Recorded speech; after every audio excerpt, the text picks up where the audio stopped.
नमः हरे हराये नमः। हरे कृष्णा जी, आप सबका बहुत बहुत स्वागत है। मंगलाचरण आरंभ करते हैं। ओम नमो भगवते वासुदेवाय। ओम अज्ञानतिमिरान्धस्य ज्ञानाञ्जनशलाकया चक्षुरुन्मीलितं येन तस्मै श्रीगुरवे नमः। नमः ओम विष्णुपादाय कृष्णप्रेष्ठाय भूतले श्रीमते भक्ति वेदांत स्वामिनिति नामिने। नमस्ते सारस्वते देवे गौरवाणी प्रचारिणे निर्विशेष शून्यवादी पाश्चात्य देश तारिणे। जय श्री कृष्ण चैतन्य प्रभु नित्यानंद श्री अद्वैत गदाधर श्रीवासादि गौर भक्त वृंद। हरे कृष्ण कृष्ण कृष्ण हरे हरे, हरे राम राम राम हरे हरे। कार्पण्य दोषोपहत स्वभावः पृच्छामि त्वां धर्म सम्मूढचेताः।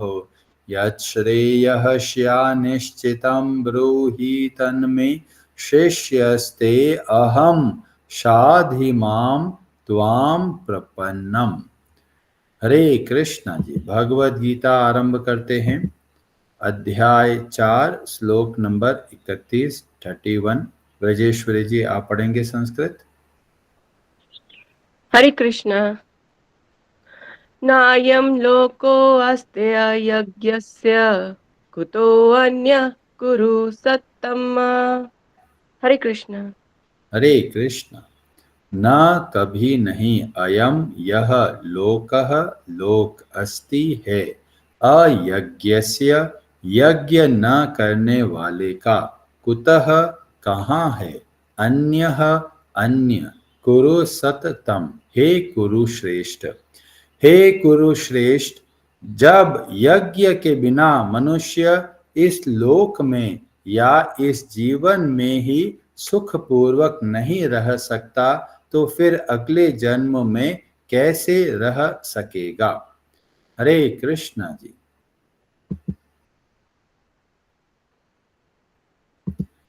बहुत ही अद्भुत श्लोक है। जब पहले मैंने सोचा कि 2 श्लोक साथ में कंबाइन कर लेंगे, पर जैसे इस श्लोक को ध्यान से समझा तो पता चला इतना अद्भुत श्लोक है।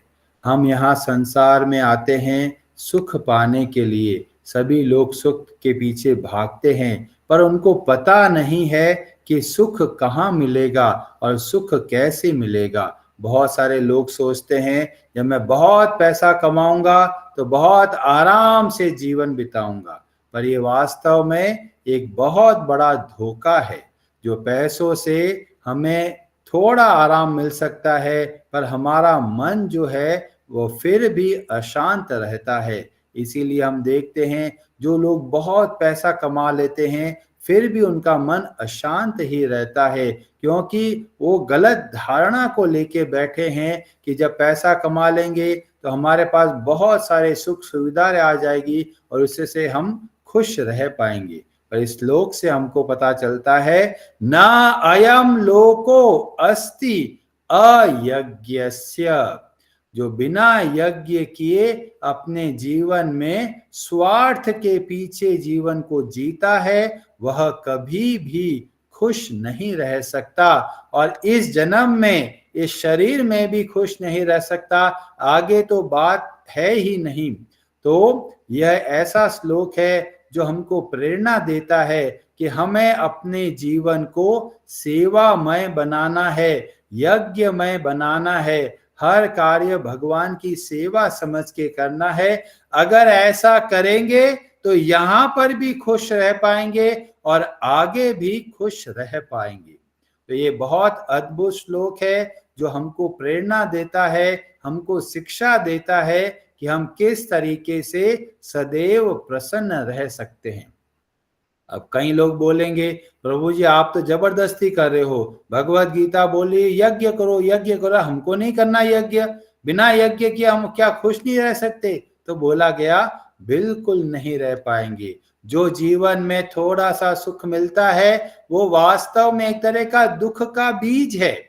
और सही मायने में अगर हम यज्ञ करते हैं तो ही हम वास्तव में प्रसन्न रह सकते हैं। अब बोलेंगे ऐसा क्यों होता है, ये तो आप हमारे साथ जबरदस्ती करवा दिया है कि यज्ञ करो तो ही खुश रहोगे, नहीं तो सजा मिलेगी।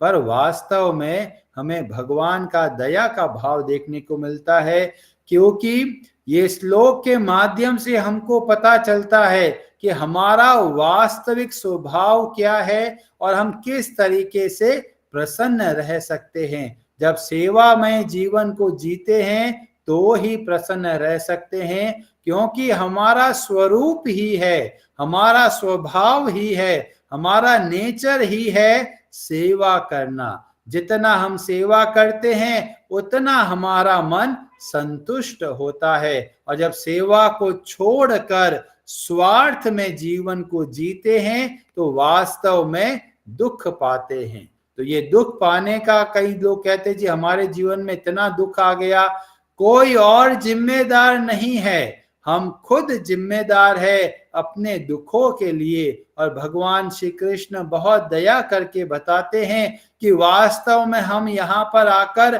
दुख क्यों पाते हैं। तीसरे अध्याय के 12वें श्लोक में भगवान ने बताया था, ईष्टान भोगान ही वो देवा दास्यन्ते यज्ञ भाविताः।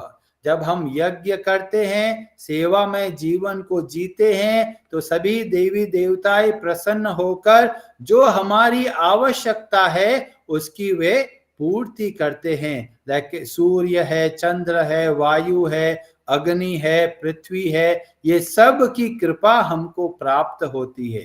परंतु जो यज्ञ नहीं करते, केवल इन सब से लेते रहते हैं, तो बोला गया तेर दतान अप्रदायेभ्यो यो भुंक्ते। जो बिना यज्ञ के चीजों को ग्रहण करते रहते हैं, हवा हर रोज लेते हैं, क्या दे रहे हैं वापस में? कुछ नहीं दे रहे। तो ऐसे लोगों को बताया गया स्तेन एव सह, वो केवल एक चोर है।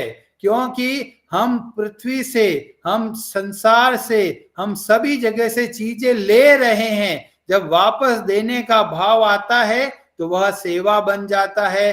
पर केवल अपने मजे के लिए चीजें लेते चले जाते हैं तो हम स्वार्थी बनते चले जाते हैं। और जो व्यक्ति स्वार्थी होता है वो वास्तव में चोर होता है। और जो चोर है वो कैसे सुखी रह सकता है। और ये बहुत अद्भुत बात भगवान श्री कृष्ण बताते हैं कि हमने इतना कुछ लिया है भगवान से, इतना कुछ लिया है देवी देवताओं से, इतना कुछ लिया है इस प्रकृति से, और हम क्या कर रहे हैं? उन्हीं को वापस नुकसान पहुंचा रहे हैं। तो हम कैसे सुखी रह सकते हैं? इसीलिए हम देखते हैं कि बहुत सारे जो वेस्टर्न कंट्रीज है, जो विदेश है, बहुत सुख संपत्ति दिखती है, पर वहां पर भी मन बहुत अशांत है। या तो सूनापन है, या पारिवारिक समस्याएं है, या परिवार में जो संबंध है उसके अंदर कोई भरोसा ही नहीं है। तो भले ही बहुत पैसा कमा ले, अगर स्वार्थ के जीवन से जीते हैं तो हम कभी भी खुश नहीं रह सकते। तीसरे अध्याय के 13वें श्लोक में इस बात को बताते हैं, यज्ञ श्रेष्ठाशिनः संतो मुच्यन्ते सर्व किल विषय। जब अपने जीवन को यज्ञमय बनाते हैं तब क्या होता है? सारी गंदगी दूर होती है। क्योंकि ये स्वार्थ का जो भाव है यही वास्तव में गंदगी है। जब मैं सोचता हूं कि मेरे को ये चाहिए, इससे मेरे को मजा मिलेगा, तो ये स्वार्थ की भावना ही हमको दुख देती है। और इस तरीके से जब लोग स्वार्थ में जीते हैं तो बोलते हैं, भुंजते ते तु अघम पापा ये पचन्त्य आत्म कारणात्। जो केवल अपने खुद के मजे के लिए, केवल अपने खुद के जीवन को चलाने के लिए ये जीवन जीता है, वो वास्तव में पापमय जीवन जीता है। और उसका जीवन कैसा हो जाता है? बिल्कुल जैसे बोला गया यूजलेस हो जाता है। तो ये बहुत अद्भुत बात है जो भगवान श्री कृष्ण हमें सिखा रहे हैं कि हम सबको यज्ञ करना है। कैसे यज्ञ करना है, इतनी सारी बातें, बहुत तरह के यज्ञों के बारे में भगवान श्री कृष्ण बताए। सबसे सरल आप कर सकते हैं, भगवान के नामों का जप कर सकते हैं, भगवान की सेवा कर सकते हैं, गरीबों की सेवा कर सकते हैं, जिनकी आवश्यकता है, जैसे कोई पशु है, पक्षी है, ऐसा हमको जीवन जीना है कि उन सब की भलाई के लिए हमको जीना है। दूसरों की भलाई के लिए जब जीते हैं तो वास्तव में हमारा जीवन सार्थक बनता है। खुद के लिए जो जीते हैं वो वास्तव में पशु के समान है। इतना अद्भुत मनुष्य का शरीर मिला और फिर भी इतना बड़ा दुरुपयोग किया कि खुद अपने मजे के लिए जीवन को जी लिया। मनुष्य जीवन मिला है सेवा करने के लिए, स्वार्थ के लिए नहीं है। जितना हम सेवा में जीवन जिएंगे उतना हम प्रसन्न रह पाएंगे। और पिछले श्लोक में भगवान ने बताया था कि जब यज्ञ में जीवन जीते हैं तो हमारा शुद्धिकरण होता है, हमको अमृत का अनुभव होता है और हमको भगवान की प्राप्ति होती है। और ये ऐसा अद्भुत श्लोक है जिससे हमको पता चलता है कि यहाँ पर भी खुश रह सकते हैं और आगे भी खुश रह सकते हैं। कई लोग सोचते हैं कि जी हमको यहाँ पर दुख देंगे तभी तो आगे सुख पाएंगे। नहीं, भगवान बोल रहे हैं यहाँ पर भी हम सुखी रह सकते हैं यज्ञ में जीवन को बिताते हुए, और आगे वाला जीवन में भी हम प्रसन्न रह सकते हैं। और ये बहुत सरल है समझना। जैसे परिवार के अंदर 10 सदस्य है, उसमें से एक जने को बहुत मीठा पसंद है तो क्या करता है, दूसरों को दिए बिना चुपचाप खा लेता है। तो बाकी सदस्य लोग कैसे सोचेंगे, ये बहुत स्वार्थी है, सारा खाना खुद खा जाता है। ऐसे ही जब हम स्वार्थ में जीते हैं तो बाकी लोगों का हिस्सा भी हम खींचने का प्रयास करते हैं, और इस तरीके से जब खींचते हैं तो आसपास के लोग भी हमसे प्रसन्न नहीं होते। जब आसपास के लोग भी हमसे प्रसन्न नहीं होते, परिवार के लोग भी हमसे प्रसन्न नहीं होते, तो हमको धीमे धीमे समझना है, स्वार्थ से बाहर निकलना है, सेवा के भाव से हमको कार्य करना है। जितना हम सेवा के भाव से दूसरों की भलाई के लिए कार्य करते हैं तब हम लोग प्रसन्न रह सकते हैं। तो जितने भी जब मनुष्य जब जन्म लेता है उसके ऊपर बहुत सारे ऋण होते हैं, क्योंकि बहुत सारे लोगों का आशीर्वाद होता है जिसकी वजह से हमारा जीवन जीते हैं, जीवन चलता है। पर जो व्यक्ति स्वार्थी होते हैं वो इन सब को श्रेय नहीं देते। सोचते हैं मैं मेहनत करता हूं, मैं घर को चलाता हूं, किसी का कोई योगदान नहीं हूं, अकेला आया हूं, अकेला जाऊंगा। पर वास्तव में वो भूल करते हैं, क्योंकि जब हमारा जीवन चलता है तो बहुत बहुत सारे लोगों के आशीर्वाद, उनकी कृपा से हमारा जीवन चलता है। और खासकर बताया गया 6 प्रकार के जो है लोग, उनसे कृपा से हमारा जीवन चलता है। और इसीलिए बोला गया इन 6 तरह के लोगों की वजह से हमारा जीवन चलता है, और इसीलिए हम उनके ऋणी हैं। और इसीलिए जब बताया गया मनुष्य का जन्म होता है उनके ऊपर ऋण होता है। क्यों? क्योंकि हमने इन सब से चीजें ली है, और जब वापस नहीं देते तो स्वार्थी कहलाते हैं, और जब स्वार्थी बन जाते हैं तब कभी भी प्रसन्न नहीं रह सकते। वो 6 ऋण कौन से हैं, वो 6 प्रकार के लोग कौन है जिनकी वजह से हमारा जीवन चलता है? तो बोला गया देव ऋण। ये वर्णन मिलता है श्रीमद् भागवतम के 11वें स्कंद के 5वें अध्याय के श्लोक नंबर 41 में बताया गया, देव, ऋषि, भूत, आप्त, नृणाम, पितृणाम। ये 6 तरह के ऋण हमारे ऊपर है, क्योंकि ये 6 प्रकार के प्राणी हमारे जीवन को चलाने में सहयोग करते हैं। तो पहला बोला गया देव ऋण, देवताओं का ऋण है हमारे ऊपर, हम उनसे सबसे ले रहे हैं पर वापस नहीं दिया, इसीलिए हम बन गए चोर।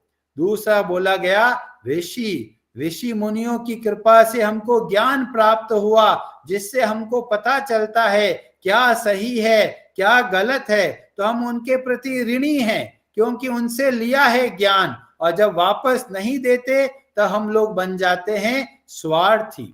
फिर तीसरा बताया गया भूत का मतलब अन्य जीव जंतु, जिनकी वजह से हमारा जीवन चलता है। जैसे तरह तरह के बैक्टीरिया होते हैं जो हमारे पाचन में हमारी सहायता करते हैं। जैसे हम लोग दही खाते हैं, दही के अंदर तरह तरह के बैक्टीरिया होते हैं जो हमारे शरीर के जो भोजन को पचाने में हमारी सहायता करते हैं।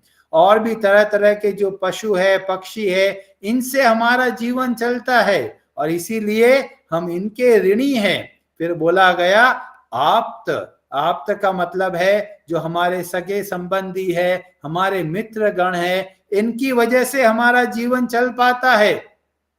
क्योंकि जब बीमार हो जाते हैं तो यही लोग हमारे काम आते हैं। जो लोग सोचते हैं मैं अकेला हूं, अपने हिसाब से चलूंगा, वास्तव में उनकी स्थिति बहुत ही दयनीय है।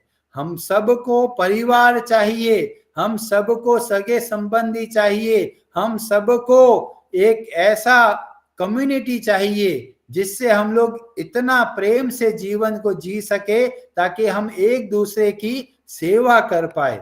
प्रभुपाद जी की कृपा से इस्कॉन की स्थापना हुई। यहाँ पर हम लोग देखते हैं कि भले ही कोई भी संप्रदाय के हो, कोई भी जाति के हो, पर बहुत एक अद्भुत संबंध है क्योंकि उन सब के अंदर सेवा का भाव देखने को मिलता है। ऐसा अद्भुत समाज और कहाँ मिलेगा जो केवल सेवा के आधार पर स्थापित है। और इसीलिए हम सबको ऋणी होना चाहिए कि प्रभुपाद जी की इतनी भारी कृपा से हमें एक ऐसे समाज का बारे में पता चला जिसमें भले ही अलग अलग जगह के हैं, अलग अलग संप्रदाय, अलग अलग जाति के हैं, पर फिर भी जुड़े हुए हैं क्योंकि इसमें सेवा का भाव है।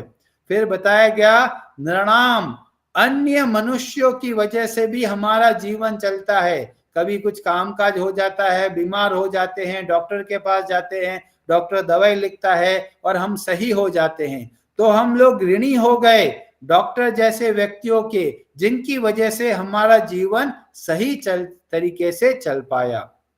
और फिर बताया गया पितृनाम, जो पितृ है, जो हमारे पूर्वज है, उनके आशीर्वाद से हमारा जीवन चल पाता है। तो ये सभी तरह के ऋण हैं हमारे ऊपर, पर जो लोग स्वार्थ में आके जीते हैं उन सब से ले लिया है और वापस नहीं देते, और इसीलिए चोर हो कहलाते हैं। और चोर कभी भी किसी भी प्रकार से प्रसन्न नहीं रह पाता। अब करे क्या, तो बोला गया इसी श्लोक में बताया गया, जब हम भगवान श्री कृष्ण की भक्ति करना आरंभ करते हैं तो वास्तव में ये सभी तरह के ऋणों से मुक्त हो जाते हैं। क्यों? क्योंकि ये 6 प्रकार के जो प्राणी है उनको जो क्षमता प्रदान मिली है हम लोगों की सहायता के लिए, वो वास्तव में भगवान श्री कृष्ण से प्राप्त हुई। इसीलिए जब भगवान श्री कृष्ण के प्रति कृतज्ञता का भाव होता है तब हम ये सारे ऋणों से मुक्त हो जाते हैं। श्लोक में बताया गया न किंकरो न अयम ऋणी। अब वो व्यक्ति ऋणी नहीं बनता। कब नहीं बनता? सर्वात्मना यह शरणम शरण्यम गतो मुकुंदम परिहृत्य कृतम। जब हम भगवान श्री कृष्ण की शरण में रहकर उनकी प्रसन्नता के लिए कार्य करते हैं तो हम हर तरह के ऋण से मुक्त हो जाते हैं। क्योंकि जब हम भगवान श्री कृष्ण के प्रति कृतज्ञ होकर उनके लिए सेवा का भाव रखते हैं तो वास्तव में भगवान श्री कृष्ण कैसे हैं? सर्वात्मना, सभी प्राणियों के हृदय में विराजमान है। और इसीलिए जब देवता लोग हम पर कृपा करते हैं तो देवताओं को जो शक्ति मिली वह भी मिली भगवान श्री कृष्ण से। इसीलिए वास्तव में हम ऋणी हैं भगवान श्री कृष्ण के, और जब उनके प्रति सेवा का भाव से कार्य करते हैं तब हम वास्तव में एक सेवामय जीवन को जी पाते हैं। इसीलिए इस श्लोक के आधार पर अपने जीवन में परिवर्तन लेके आइए। क्या क्या कार्य हम सेवा के भाव से करते हैं और क्या क्या कार्य स्वार्थ में आके करते हैं, और स्वार्थ से बाहर निकलकर हमको सेवा की ओर बढ़ना है। हरे कृष्णा जी, आप सबका बहुत बहुत धन्यवाद। आप में से किसी का कोई प्रश्न हो तो आप अपना हाथ खड़ा कर सकते हैं। आज की कथा से आपको क्या शिक्षा मिली, आप कुछ कहना चाहते हैं तो आप कह सकते हैं। शिखा माता जी, आप कुछ कहना चाहते हैं? हरे कृष्णा प्रभु जी। हरे कृष्णा जी। आज का बहुत ही अद्भुत था श्लोक। इससे हमें शिक्षा मिली कि जितना हम यज्ञ में सेवा युक्त जीवन जिएंगे उतने प्रसन्न रह सकेंगे। ये श्लोक इसीलिए मुझे इम्पोर्टेंट लगा क्योंकि कई बार जब हम अपने आप को किसी ड्यूटी में इन्वॉल्व करते हैं तो हमारा मन हमें बहुत पीछे ले जाने की कोशिश करता है, क्या जरूरत है। तो उसको जवाब देने के लिए हमें आज आपने एक बहुत उपयुक्त श्लोक पढ़ाया। धन्यवाद प्रभु जी। हरे कृष्णा जी, बहुत बहुत धन्यवाद जी बताने के लिए।